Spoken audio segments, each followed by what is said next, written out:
Hello everyone, my name is Shubham Mehta and I am making this video on matrices previous year problem जो कि आपके जे advance में पूछे गए थे। ठीक है, तो विदाउट वेस्टिंग एनी टाइम हम स्टार्ट करते हैं प्रॉब्लम को सॉल्व करना। क्या गिवन है आपको क्वेश्चन में? Let P be a 3x3 matrix. ठीक है, P आपको 3x3 मैट्रिक्स गिवन है और Q है बी आई जे। ठीक है, एलिमेंट्स इसमें क्या आएंगे? B I J. B I जे का कोई रिलेशन दे रखा है 2 की पावर i+j इंटू ए आई जे। आई जे आपका 1 से 3 है। If the determinant of P is 2 then determinant of matrix Q आपको निकालना है। ठीक है, तो कैसे अप्रोच करते हैं, कैसे अप्रोच करें इसको देखते हैं। तो क्या करना है, देखो जैसे आप का गिवन जो है वो पहले बात कर लेता हूँ। What is given? Determinant P। ठीक है, डिटर्मिनेंट का सिंबल है, आपको पता है। तो ये आपको 2 दे रखा है। ऑल राइट, तो आपसे पूछा क्या है? डिटर्मिनेंट Q पूछा है, तो इसकी वैल्यू आपको बतानी है। ऑल राइट, तो कैसे सोच रहे हैं? देखो Q मैट्रिक्स को मैं देखता हूँ। Q मैट्रिक्स क्या आएगा? ये आपका आएगा 1 से 3 है, मतलब 3x3 मैट्रिक्स दे रखा है आपको। ठीक है, अब जैसे ये वाला एलिमेंट जो लिखोगे, ये आपका I stand for row number and J stand for column number.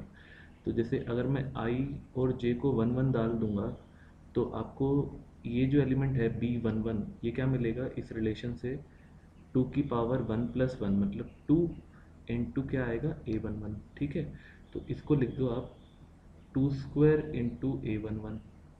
ठीक है, और आपका जो नेक्स्ट एलिमेंट है, ये वाला एलिमेंट क्या आएगा?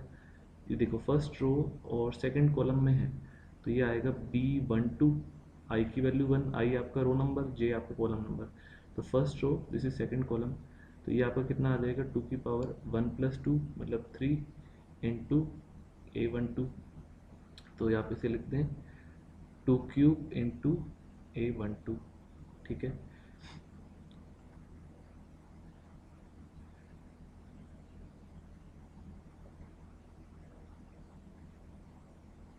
सिमिलरली आपका अगर मैं देखूं B13, ये वाला एलिमेंट क्या आएगा?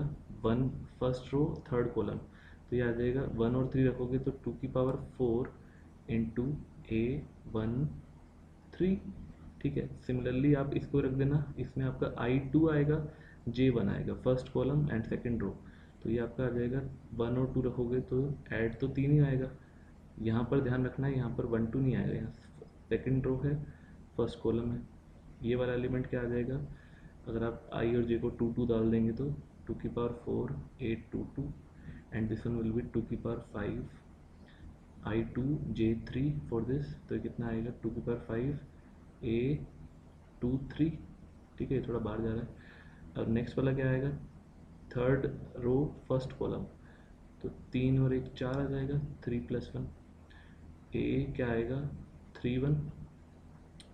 This one will be third row second column, so 2 की power 5 A32 and this is 3 3 element I3 J3, तो ये आएगा 2 की पावर 6 A33। ठीक है, यहाँ तक क्लियर है?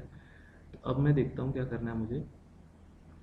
देखो, तो अपनों को क्या निकालना है? बेसिकली अपनों को यहाँ पर डिटर्मिनेंट ऑफ Q निकालना है। ठीक है, डिटर्मिनेंट Q मतलब आप क्या करेंगे, यहाँ पर अगर मैं, ये मैट्रिक्स का है ना सिंबल है, तो अगर मैं यहाँ पर दोनों तरफ डिटरमिनेंट ले लूँ तो आपको पता है ये आपके ऐसे डिटरमिनेंट क्यों लेना है। तो ये जो है आपके जो लाइंस हैं ये वर्टिकल बना लेना, मैट्रिक्स से डिटरमिनेंट का कन्वर्जन बना लिया। अब देखो क्या क्या आप कर सकते हो वो काम कर लो। जैसे आप रो 1 से कौन सा एलिमेंट? 2² 2³ 2 की पावर 4, तो क्या करना, ये मैंने लिख दिया डिटरमिनेंट Q आपका। ठीक है, रो 1 से आप क्या कह सकते हो? 2² 2³ 2 की पावर 4 है, तो आपका 2² बाहर आ जाएगा। सिमिलरली इससे क्या बाहर आएगा आपका? इससे बाहर ले लेना आप 2³, तो मल्टीप्लाई कर रहा हूँ, और इससे बाहर आ गया आपका 2 की पावर 4। ठीक है, अब अंदर क्या बचेगा? अंदर आएगा आपका A11। ठीक है, यहाँ से आएगा 2 इंटू A12, यहाँ से आएगा 2 स्क्वायर इंटू A13।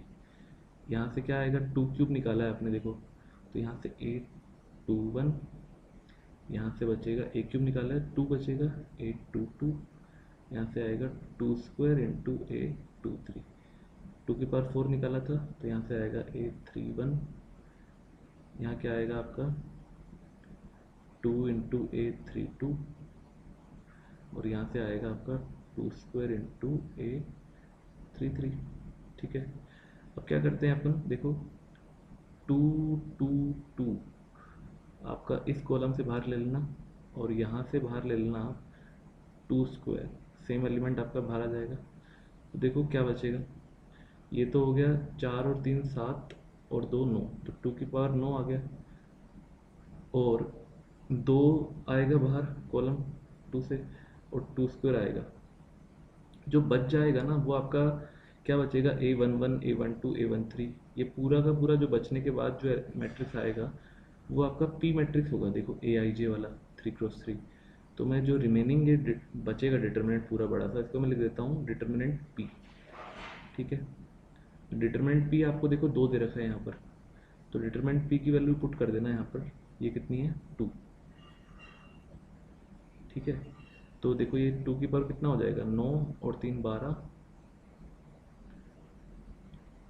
नहीं कितना आ रहा है सॉरी, तो ये कितना आ गया आपका 2 की पावर 4 और 3 7 और 2 9 था, और ये कितना आ गया, ये सॉरी यहाँ पर 2 स्क्वायर है, देखो ये वाला 2 स्क्वायर निकाला था, तो कितना आ जाएगा ऐड करोगे तो 9 और 2 11 12, और एक के 2 की पावर ऐड करोगे तो 13 हो जाएगा।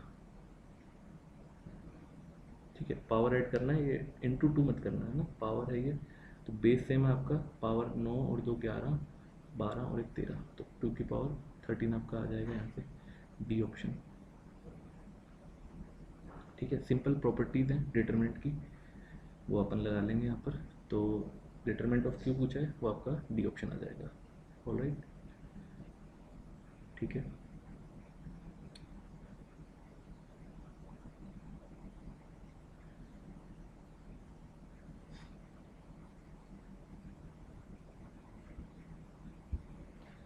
नेक्स्ट प्रॉब्लम देखो क्या दे रखा है।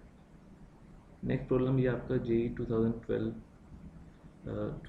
13 में पूछा था। तो क्या दे रखा है ये, if P be a 3x3 matrix such that P transpose equal to 2P plus I.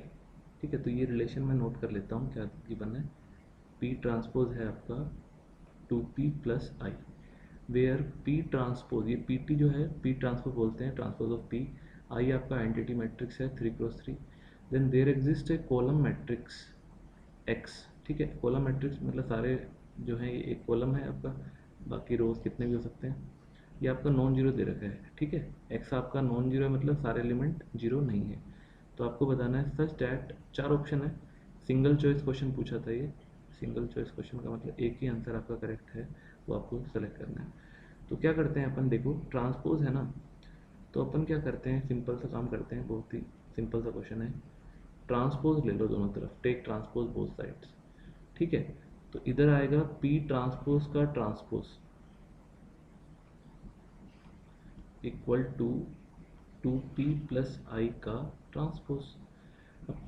Transpose का मतलब होता है रो कॉलम इंटरचेंज करना। तो एक बार मैट्रिक्स का रो कॉलम इंटरचेंज करोगे, फिर दोबारा करोगे तो वो सेम आ जाएगा। ठीक है, ये आएगा 2P ट्रांसपोज आपका डिस्ट्रीब्यूट हो जाता है प्लस माइनस पे, तो ये आएगा आपका 2P ट्रांसपोज। ठीक है, स्केलर आपका बाहर आ जाएगा 2, और आई आइडेंटिटी मैट्रिक्स का ट्रांसपोज लोगे वो सेम आ जाएगा, आई ट्रांसपोज इज आई। ठीक है, तो यहाँ से क्या करता हूँ, देखो मुझे P चाहिए है ना, 4 ऑप्शन में P दे रखा है। So what I can do here, upon P को निकालना है, तो P ट्रांसपोज की वैल्यू कितनी है 2P प्लस आई, इसको आप पुट कर दो यहाँ पर। देखो कितना आएगा आपका, ये आएगा 2 इंटू 2 4P, P को इधर ले आना। ठीक है, तो यहाँ पर कर रहा हूँ मैं, तो यहाँ पर आ जाएगा, क्या आएगा बताओ, देखो 4P था, P आएगा, तो इधर आ गया आपका 3P इक्वल टू, ये आपका देखो 2i प्लस आई, 3i इधर आएगा, उसको इधर भेज देना, तो ये आ जाएगा -3i। 3 से 3 कैंसिल कर देना, p की वैल्यू माइनस आई आ गई। अब p is minus identity matrix, ठीक है। तो ये ऑप्शन चेक करते हैं, p इंटू एक्स, ठीक है। आपको इसको x से मल्टीप्लाई कर दो पीछे की तरफ से, पोस्ट मल्टीप्लिकेशन इसको बोलते हैं। तो p इंटू एक्स क्या आएगा आपका, i इंटू एक्स। किसी भी मैट्रिक्स का मल्टीप्लिकेशन आपका अगर मैं आइडेंटिटी के साथ करता हूँ तो वो खुद वही मैट्रिक्स आएगा। तो अगर मैं यहाँ पर x से मल्टीप्लाई कर रहा हूँ पीछे की तरफ से दोनों में, तो i इंटू एक्स आपका x आ जाएगा। तो ए ऑप्शन देखो, ये इसने बोल रहा है कि ये सामने वाला ये आएगा इक्वल टू 0। तो आपको पता है x मैट्रिक्स आपका 0 नहीं है, नॉट इक्वल टू 0 है। तो this can not be 0, reason this is not 0, तो आपका 0 नहीं हो सकता है। तो ए ऑप्शन तो गलत हो गया। अब चेक करते हैं B option, P X equal to X, ये बात गलत है। देखो पी एक्स आपका माइनस एक्स है, ये भी ऑप्शन रॉन्ग हो गया। सी ऑप्शन कैसे चेक करोगे, सी ऑप्शन दे रखा है P X equal to 2x, obviously wrong. तो डी ऑप्शन पे आ जाओ, पी एक्स, इसको एक्स से मल्टीप्लाई कर दो, पी एक्स कितना आया था अपना माइनस एक्स, देखो। तो ये आपका डी ऑप्शन में यही दे रखा है, देखो ध्यान से। तो डी ऑप्शन इज करेक्ट, ठीक है। क्वाइट सिंपल, ट्रांसपोज की प्रॉपर्टी यूज़ करना है, प्लस माइनस पे आपका ट्रांसपोज डिस्ट्रीब्यूट हो जाएगा, ठीक है। कर लेंगे, इजी है, ठीक है। मूव करते हैं नेक्स्ट प्रॉब्लम पे। ओके,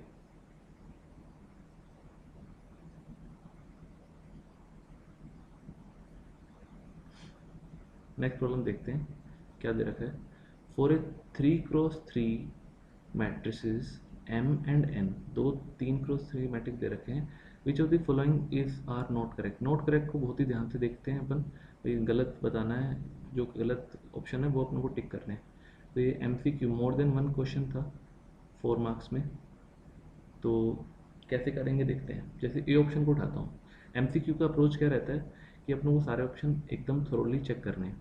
जैसे ए ऑप्शन की बात करो भाई, देखो ऑप्शन में क्या बोल रहा है, सिमेट्रिक और स्क्यू सिमेट्रिक। तो सिमेट्रिक का फंडा क्या होता है, अगर आपको चेक करना है एक मैट्रिक सिमेट्रिक है या नहीं है, तो क्या होता है, ए ट्रांसपोज इक्वल टू ए।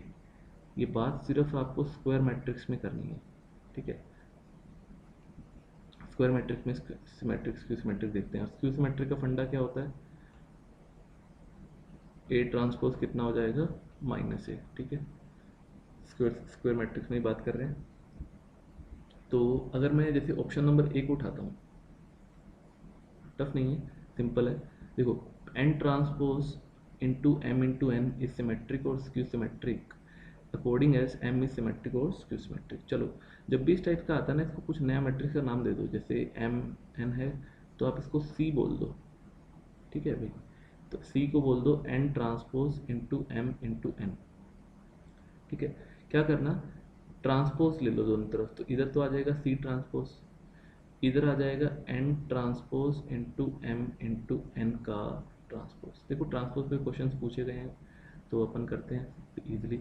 अच्छा, ट्रांसपोज की प्रॉपर्टी एक और क्या होती है आपके पास, कि जैसे अगर ए बी का ट्रांसपोज लेता हूँ तो ये उल्टा चलता है, ये आता है B transpose into A transpose, ठीक है। ये रिवर्सल लो फॉलो करता है। तो यहाँ पर ट्रांसपोज ले रहा हूँ, ये उल्टा आएगा, क्या आएगा, ये आएगा एन ट्रांसपोज, इसका पहले देखना है, फिर आएगा एम ट्रांसपोज, ठीक है, फिर आएगा एन ट्रांसपोज का ट्रांसपोज, क्या हो गया एन।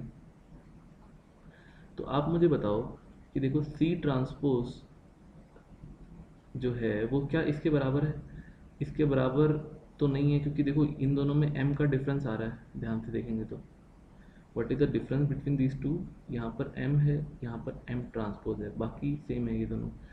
तो यहाँ से दो केस बना लेते हैं। अगर आपका m transpose equal to m है, मतलब m आपका सिमेट्रिक ले लेता हूँ, है ना, m transpose equal to m, तो आपका c ट्रांसपोज किसके बराबर आएगा, तो ये आपका m के बराबर हो जाएगा, तो ये दोनों सेम हो जाएंगे, c transpose equal to c। अगर मैं m ट्रांसपोज माइनस m ले लूँ तो यहाँ पर ये m माइनस एम आएगा, माइनस को बाहर निकाल देना, तो सी ट्रांसपोज कितना आएगा आपका माइनस सी। तो देखो M transpose equal to M, मतलब एम आपका सिमेट्रिक लेता हूँ तो सी ट्रांसपोज सी आ गया, मतलब सी भी सिमेट्रिक आ गया। ठीक है, अगर मैं एम को स्क्यू सिमेट्रिक लेता हूँ तो सी आपका स्क्यू सिमेट्रिक आ जाएगा। तो ये ऑप्शन आपका करेक्ट है ना, करेक्ट ऑप्शन है, करेक्ट स्टेटमेंट है।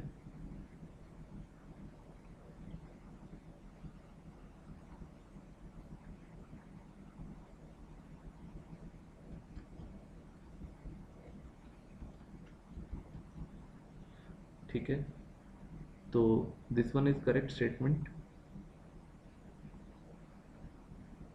ठीक है, तो आप इसको अभी टिक कर दो, है ना, बाद में देखेंगे। इसको या तो सी लिख दो, करेक्ट स्टेटमेंट है, अपनों को इनकरेक्ट बताना है। अच्छा, नेक्स्ट स्टेटमेंट में बात करता हूँ। नेक्स्ट स्टेटमेंट मतलब ऑप्शन नंबर बी को अपन छेड़ते हैं।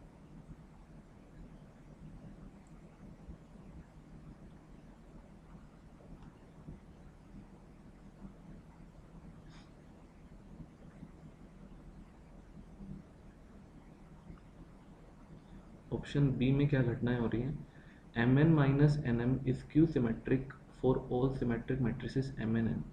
तो अगेन इसको ऐसे आप सी या कुछ नया मैट्रिक्स बोल दो, बी बोल दो, जैसे बी आ गया आपका M N minus N M. ठीक है, अब आप देखो, अब मुझे चेक करना है स्क्यू सिमेट्रिक है या, देखो skew symmetric for all symmetric matrices M N N. आपके सिमेट्रिक मैट्रिसेस हैं एम और एन, तो आप क्या करो, ट्रांसपोज ले लो दोनों तरफ। ठीक है, तो आपका इस पूरे का ट्रांसपोज आएगा,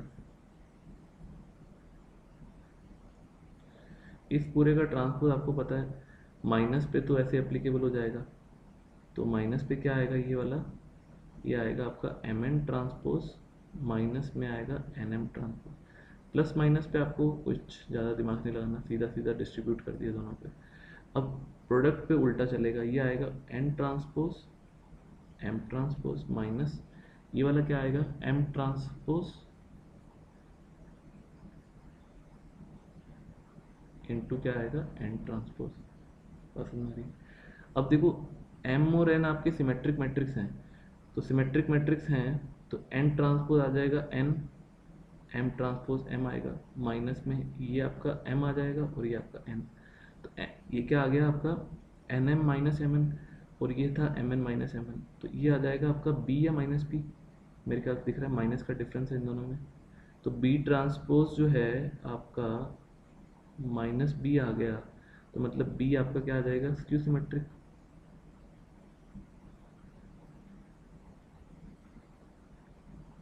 ठीक है, तो इसने बोला है इज स्क्यू सिमेट्रिक, तो ये भी आपका एक करेक्ट ऑप्शन हो गया। ठीक है, अब नेक्स्ट ऑप्शन में क्या बोल रहा है, M N is symmetric for all symmetric matrices M and N. भाई एम एन आपका सिमेट्रिक है फॉर ऑल सिमेट्रिक मैट्रिसेस, तो देखते हैं एम एन को। जैसे सी ऑप्शन क्या बोल रहा था, M N is symmetric for all symmetric matrices, तो आप इसको अगेन कुछ नया मैट्रिक ले लो, सी या ए ले लो, जो भी है। ठीक है, तो सी ट्रांसपोज करता हूँ, क्या आएगा सी ट्रांसपोज, ये आएगा एम एन का ट्रांसपोज, उल्टा ले जाना, उल्टा मतलब पहले आएगा एन ट्रांसपोज, फिर आएगा आपका एम ट्रांसपोज। बात समझ आ रही है? उल्टा ले जाओगे तो पहले क्या आएगा, ये वाला आएगा, फिर आपका ये आएगा। अब एम और एन सिमेट्रिक हैं, तो एन ट्रांसपोज किसके बराबर आएगा, एन के, और एम ट्रांसपोज किसके बराबर आएगा, एम के। तो देखो मैट्रिसेस में ए बी और B A in general same नहीं होते हैं, A B is not equal to B A. तो अब आप बताओ, सी तो है एम एन और सी ट्रांसपोज है एन एम, तो क्या ये दोनों इक्वल हैं? इन जनरल इनको इक्वल नहीं लेना है अपने को, है ना, तो this is not equal to C, तो सी ट्रांसपोज सी के बराबर नहीं है, तो आप क्या बोल सकते हो कि सी आपका सिमेट्रिक मैट्रिक्स नहीं आएगा। इसने बोला था दिस इज सिमेट्रिक, तो ये ऑप्शन हो गया इनकरेक्ट, आई सी लिख देना। Last option, adjoint M into adjoint N equal to adjoint M N for all invertible matrices M N N. ठीक है, तो एडजॉइंट की प्रॉपर्टी जो होती है ना, मतलब ये आपका रहता है, क्या क्या रहता है देखो, आपका रिवर्सल लो जो होता है, ट्रांसपोज में आपका रिवर्सल लो होता है, ठीक है, इसको उल्टा चलता है, B transpose into A transpose, ठीक है। एडजॉइंट ऑफ ए बी जो होता है ना, ये आपका, ये भी रिवर्सल लो फॉलो करता है, ये आपका आएगा adjoint of B into adjoint of A,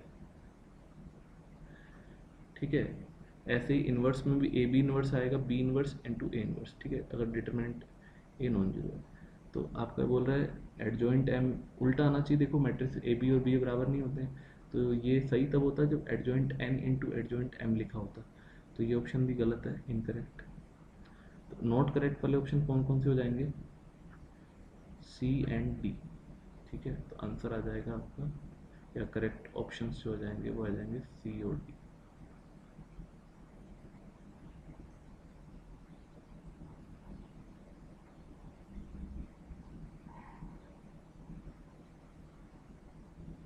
all right, तो हर ऑप्शन को अच्छे से चेक करके फिर ही अपन आंसर देंगे एमसीक्यूज में।